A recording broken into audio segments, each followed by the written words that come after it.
Hello guys, Crysis here, welcome back to another video. In this one, my friends, we're gonna be testing this decade-old laptop with an i7 4700MQ, 16GB of RAM, and dual GeForce GT 750Ms in SLI. Oh yeah, that's something that we do not see these days, because SLI is dead. Now, this is the Lenovo Y510P. It released back in 2013 for $1,100 and it offered similar performance to way more expensive laptops equipped with the GTX 770M or even last generation's flagship, the GTX 680M. So this thing was quite the budget beast. Well, budget. But that was only in games that supported SLI, the dual GPUs working together at the same time. That's something that's completely dead these days, but back in 2013, it was very popular. Now, I have put together a list of 16 games, 10 of which are older titles, most of them from around the time when this laptop released, just to get a feel of how it did back then, you know. And after that, I'll test 6 more games that are more recent and more popular today, which won't really support SLI, but, well, we'll be running them with a single GPU. Let's get to it, shall we? And let's start with the good old GTA 5, my friends. Probably the most popular game that people still play today, you know, that supports SLI. Let's go over the settings first. I'm playing at 1080p resolution using the high settings, as you can see,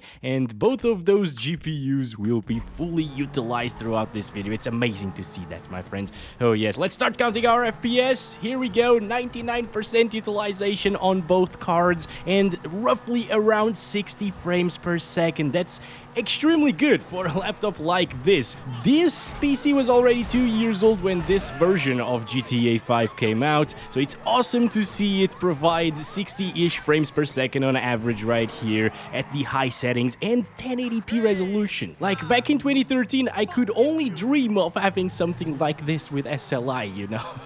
I was actually seeing some YouTube videos at the time and watching them and wishing that I had a GT 650M, you know, let alone a 750M. Hello Jacqueline, how's it going? Nice to see you here, visiting an SLI setup. Very nice, very nice. Now, a single GT 750M would probably be capable of playing GTA 5 still with reduced settings and resolutions, but this is full on 1080p, which was hard to run at the time. Goodbye, Bob, by the way. You can definitely have a ton of fun with a laptop like this, even in 2023, if you only play stuff like GTA 5 and like older Battlefield titles and so on, which we will take a look at, of course, and older games that support SLI will run pretty well, probably. What are you doing? Anyways, that's it for this one. It's a good start over here for this decade-old laptop. Let's move on to the next game. Speaking of Battlefield games, let's test the latest one that supports SLI. It's Battlefield 1, and we're playing at 1080p resolution, everything turned off right here, and the low settings preset, which is actually the auto settings for this GPU. I mean, for these GPUs. Alright guys, we're here getting 50-ish frames per second, but look at those GPU usages. Oh yes, that is magnificent. They're fully utilized even in a 64-player server with this mobile i7 from 2013. That's actually a bit insane, you know.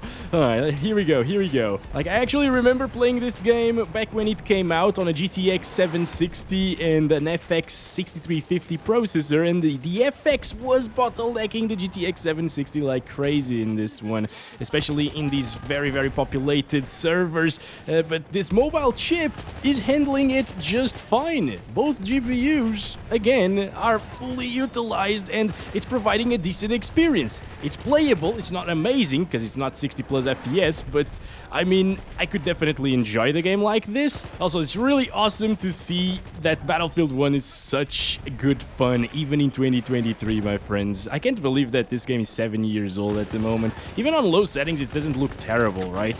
It looks decent enough, in my opinion. Now, this is not 60 frames per second, and I really want to get close to it, so what I'm gonna try to do is lower resolution scale to like 69%. Let's see how it does. That's gonna be close to 720p resolution, as 67% would actually be 720p. Alright, what I'm noticing here, guys, is that one of the GPUs is not fully maxing out anymore. They're everywhere, I don't know what to do, we're screwed, we're gonna lose this one. But yeah, you can clearly see that GPU 1 is fluctuating between like 80 and 90% most of the time, so we're getting a slight CPU bottleneck here, or maybe it's just the scaling from SLI, but I think it's probably a CPU bottleneck. Okay, I'm reloading, getting more bullets, more rockets for this gun. Come on. There we go, another hit there. Unfortunately, me alone versus this thing, I can't really do much, you know. But hey, I'm trying here. Another turret disabled. Good stuff. Thank God for the guy who put the ammo box down over here. Well, I think that's enough for Battlefield 1. I could stay here all day just playing this game, honestly. And with 60 plus FPS, it's definitely very playable. Even at native 1080p, it was very playable. Oh my goodness. Battlefield 4 is still amazing. Oh yes, and we're getting 60 plus FPS all of the time. Oh, this is great. It's Caspian Border as well. That's the map, and it's from Battlefield 3 that has arguably the best maps ever.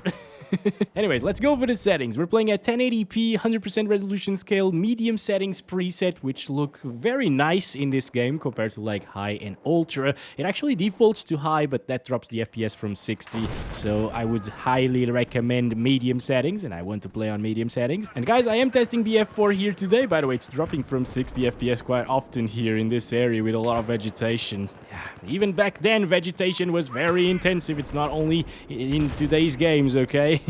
Oh boy, there's a... I don't have a bazooka. There's a tank right there. I'm scared. I'm just gonna go back.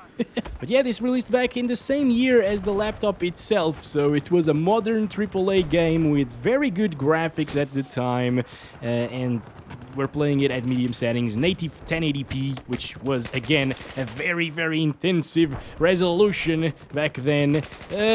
And it's handling it like a champ. No major stuttering issues, although, again, the frame time isn't crazy good, like buttery smooth, but that's just normal for SLI.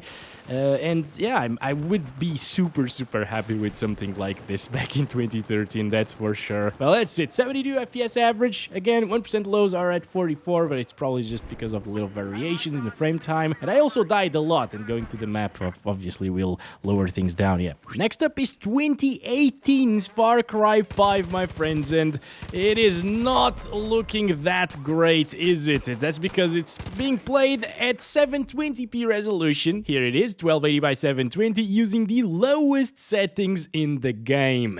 Okay, and yes, I mean, it doesn't look amazing, but it doesn't look terrible either, because remember, you're gonna be playing this on a 15-inch monitor, so it'll look decent enough, I guess.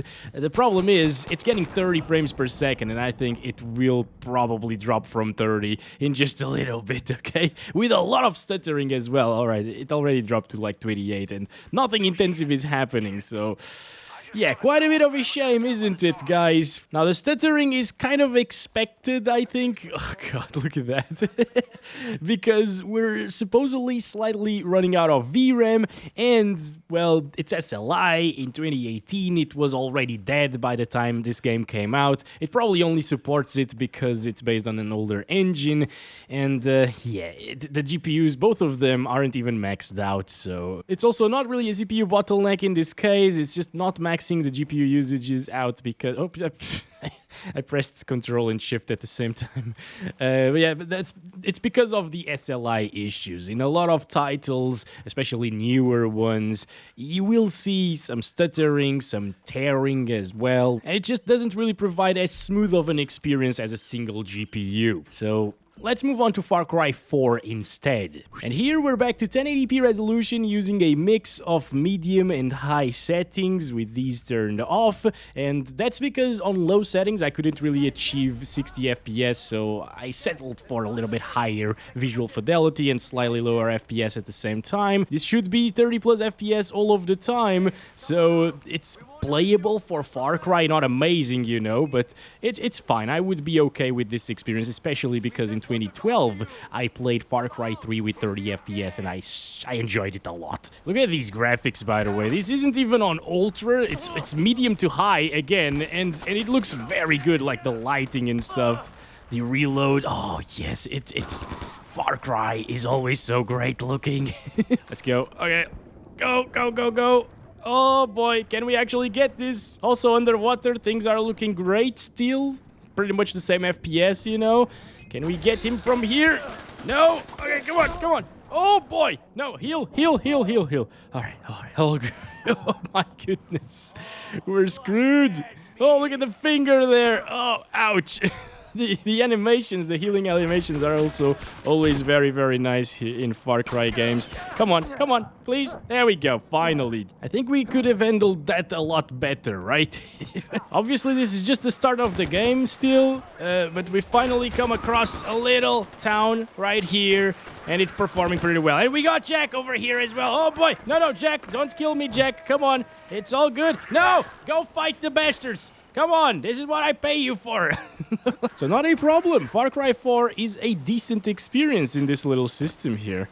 Oh, look at that, my friends. Assassin's Creed 4 Black Flag is next. A game from late 2013. I actually thought it was from 2014. We're playing at 1080p using high settings. Some things set to normal and some things are set to off, especially ambient occlusion. I found this to be a very intensive setting, so I turned it off to achieve 40-ish frames per second. With that setting enabled, we'd lose like 5 frames, and that becomes like really close to 30 FPS, so I prefer to have it disabled. And look at that, it is actually utilizing our GPUs to the fullest, and it's getting us a pretty playable experience. Now obviously, compared to $1,000 laptops in today's market, this isn't really that impressive, because those laptops should be able to run games at 1080p natively at like high settings with DLSS and so on, 60 FPS easily. But this was another time, my friends, a time when 720p was still very popular, you know.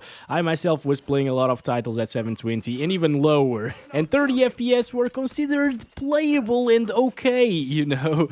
I actually saw some reviews of this laptop that's dated back to 2013 and 14, and people back then found this to be a pretty nice experience, you know, especially because of that 1080p resolution. It's playing games at 1080p, and that's good enough.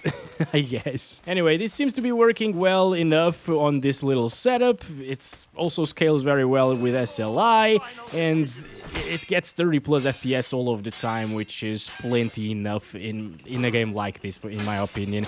Oh, guys, this is a little bit better than I expected. This is 2016's Dying Light, and it fully supports SLI, as you can see, very, very well. Buttery smooth frame time graph, and we are playing at 1080p resolution. You can barely see that, but yeah, it's 1080p using low settings with medium textures. Well, medium textures are actually the lowest textures in this game, and 100 FOV. I'm gonna start counting the FPS. Let's go to like a little bit of a forest area. This game looks pretty decent at the low settings preset, doesn't it? I mean, I would go as far as saying that Dying Light 1 on low settings looks better than Dying Light 2 on low settings, okay?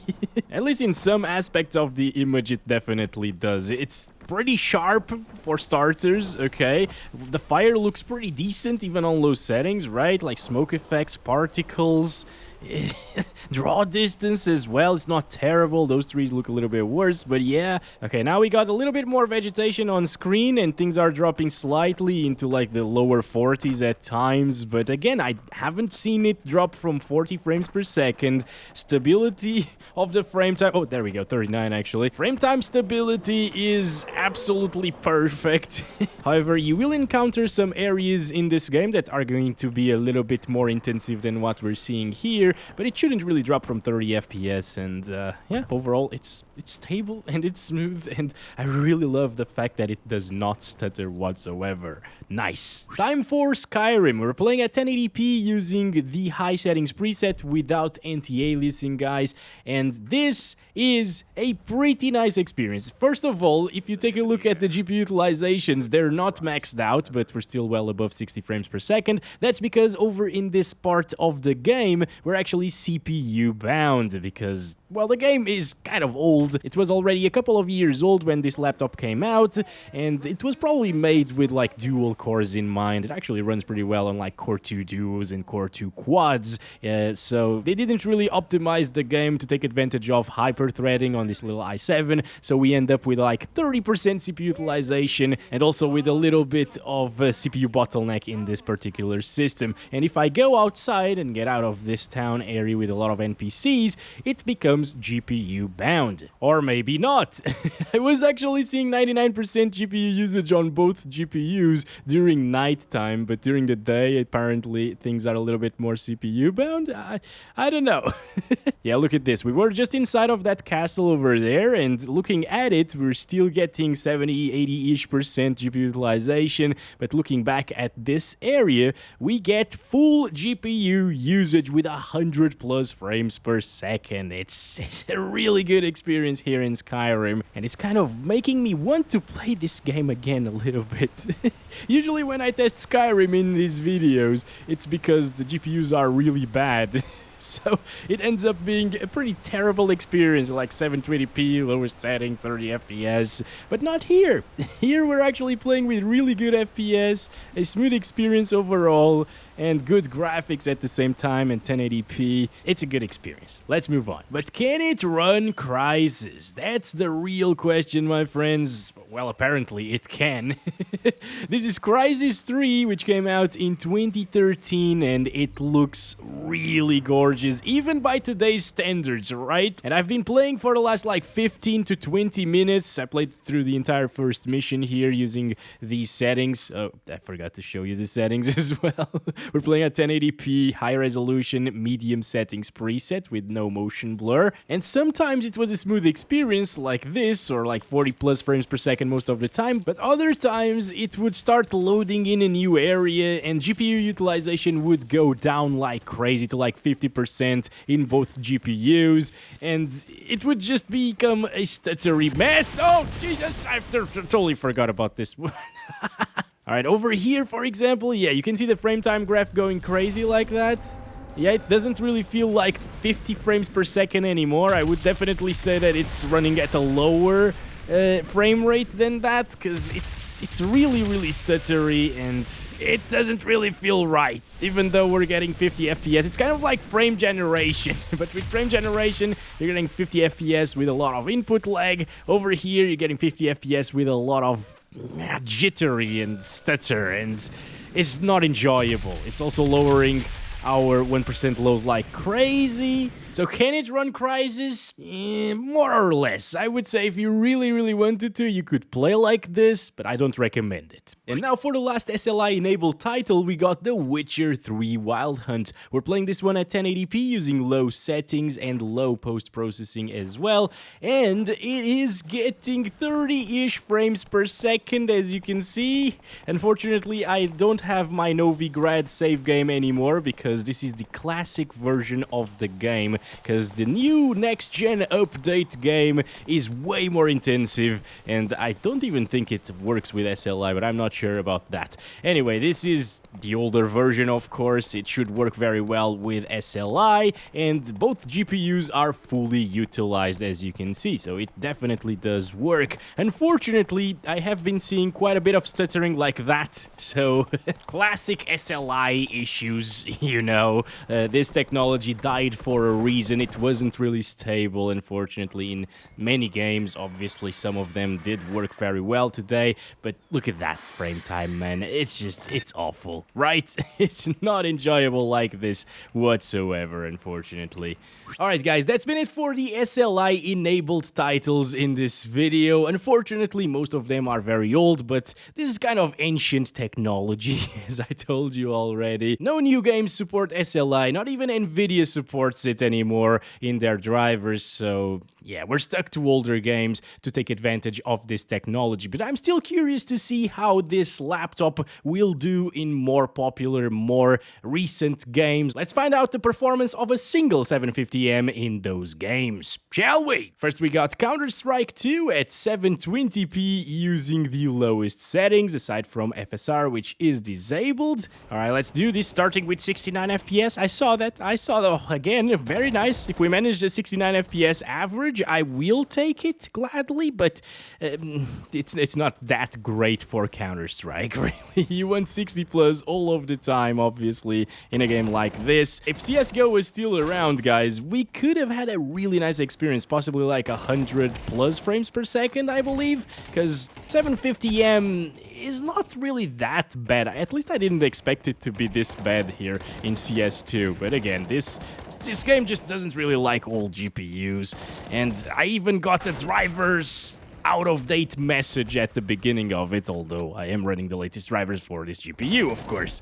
Come on, I can still do things, as you can clearly see, damn it. Not very well, but I can. So, the game is still playable, it's just not great if you want to play it competitively. Alright, got him. Why? Why did you spawn there? Are you serious? I'm losing my mind here today, my friends. Usually, I really like the Counter-Strike section in my videos, and I do great, but these slowdowns are too much. Alright. Oh boy. Oh, come on, bro. Stop. Okay, there we go.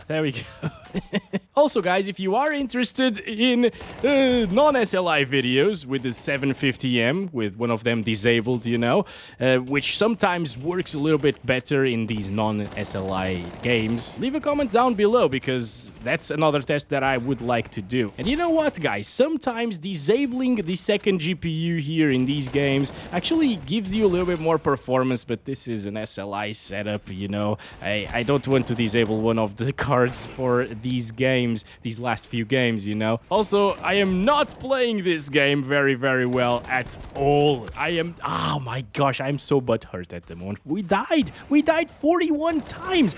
42. Are you serious? You know what? I'm done. This doesn't even get 60 on average. Are you kidding me? Okay, now it's Dota 2. It seems to be way smoother than CS2 was. Look at this. Okay, so we are watching a game here at 1080p using medium settings, 100% resolution scale, and it looks decent like this. It gets... yeah, I was gonna say 60 plus from what I saw previously, but no, it's getting like, what, 50 plus FPS? Probably when things hit up a little bit, it will drop into like the 30s. But I mean, these are playable FPS for Dota 2 in my opinion. I would be fine playing like this for sure. Hello, there we go, some effects on screen, a little bit of stuttering happening, and it dropped from 30 FPS. This is so unstable, dude. I really expected better. This is Dota 2. Oh boy. Okay, so this is probably still playable because your mouse is still gonna run at 60 hertz or whatever hertz you're using. So it's fine. Like, the controls will be responsive. It's just the image that it's slowed down. But you don't want that, do you? I think we should probably go ahead and play with low settings instead. Okay, here we go, guys. Start counting our FPS. Team fight is happening, and we are getting good frames this time around. Okay, 60s and 50s. I'm not gonna complain about that. This is pretty good, actually, compared to medium settings. It drops way less, and it's way more stable at the same time. It also doesn't stutter too much. Yeah, again, Mars with his ultimate here. 60s. So if you want a more stable experience, you'll need to play on low settings, and low settings starts looking kind of like crap. Okay, let's see this team fight once again, now on low settings, still having stutters. I think that's something to do with some of the effects that we are seeing in this particular fight. I know that a lot of older GPUs have trouble rendering in some of the effects, but usually those are like Fermi GPUs, 500 series, 400 series, older than that sometimes. Not really 700 series, but I guess, well, these GPUs aren't supported anymore, so they're the new Fermi. I just gotta get used to it. These are 10-year-old cards at the moment. Kepler is so old at this point. Oh my god. Now, what I'm probably not gonna enjoy playing is the finals. I can't believe this is actually working, first of all, with 30-ish FPS. That's very impressive on its own, actually, but that doesn't mean that you should do this on a 750M, obviously. But we're playing at 720p using 50% resolution scale and TAAU, and that means that we are at the the 360p res and lowest settings. This is 360p. Doesn't look like 360p because it has some decent upscaling built into the game, you know? It's doing a very good job at eliminating the pixelation that comes with 360p, but it's still noticeable, and I mean, it doesn't look very good, obviously. But I guess if this is what it takes to get 30 FPS, I will do it. Oh my god, so much stuttering here. Never mind, I will not do this. I don't want to do this. Oh, well, I got the thing. Hello, okay. I'm just gonna go back now. Guys, let's go to A. Cash out on A, please, come on. Also, to be fair, the developers warn you whenever you get into the game, saying that you will probably experience some graphical issues and some subpar performance because the drivers aren't supported, and essentially the GPU isn't supported, really, because it doesn't support the latest drivers. So yeah, you can't really expect good things here. But again, 35 FPS average is kind of insane for a new title in 2023. Well, it's time for Cyberpunk 2077 at 720p using the lowest settings here, and unfortunately, we can't utilize resolution scaling because FSR2 doesn't work on 700 series cards. It just gives you a black screen. XeSS is terrible on it, even on 10 series it's completely terrible. It cuts your FPS in like half or worse, and obviously DLSS is grayed out because it doesn't work unless you have an RTX GPU, so we're stuck to native resolution, my friends. And that's absolutely ridiculous because FSR1 was a thing. Okay, and it worked on 700 series cards to improve the FPS and playability of something like GTX 780 Ti's, GTX Titan, the original one, you know, and those GPUs were playable with FSR1, but now with FSR2, well, it's rougher. They're still playable at native res, but, well, this one, it isn't, clearly. We're getting 10 frames per second. This is not even the DLC, guys. DLC is even more intensive than Phantom Liberty, you know. And if you're wondering, I'm gonna enable FSR 2.1 on Ultra Performance still, and yeah, this is what happens when you try to enable FSR. At least with a black screen, you can play the game at 20 plus FPS. Well, not really. It still dips into the teens sometimes. But yeah, what am I even doing? I don't know, I'm stuck. Well, I can guide myself through the map. Can I have the map opened while I... No. Of course not. And finally, oh my god, okay, no, it's fine, it was just loading. It's Red Dead Redemption 2!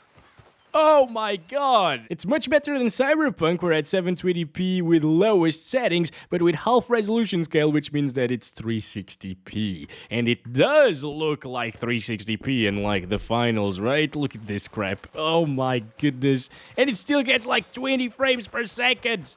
That's terrible! Oh my god, it drops into the teens still. This is awful. At least it doesn't stutter though, so there's that. And it doesn't look like an oil painting like the UHD 770 did, although it looks absolutely awful. Oh, come on, Roach, everything is fine. But yeah, let's move on to the conclusion. This is unplayable. Alright guys, and that has been it for this one. So as expected in newer titles, it's completely terrible because we are stuck to a single GPU, and a single 750M is pretty bad nowadays. Even a couple of them. Honestly, I was expecting a little bit better performance in some of the games that we tested today. Still, for 2013 standards, this would have provided a pretty good experience on a laptop, you know, because we played games at 1080p resolution, some of them at high settings and so on, and they actually worked, aside from like the micro stuttering that you get from SLI setups, which is kind of terrible, but hey, expected. That's one of the reasons why SLI died, probably. But well, it was nice to check out this laptop. I'm really surprised at how thin it is, actually. Like, it's thick by today's standards, but you wouldn't really say it has a dual GPU setup inside, right? But well, El Crespo in 2013 would have loved to have a laptop like this, guys. It would have changed my gaming experience completely. Anyway, that's been it for the 750M SLI testing here. Let me know if you'd like to see more recent titles being played on a single one of these GPUs, and I'll make that happen. I'll catch you guys in the next one very soon. As always, love you all. Bye-bye.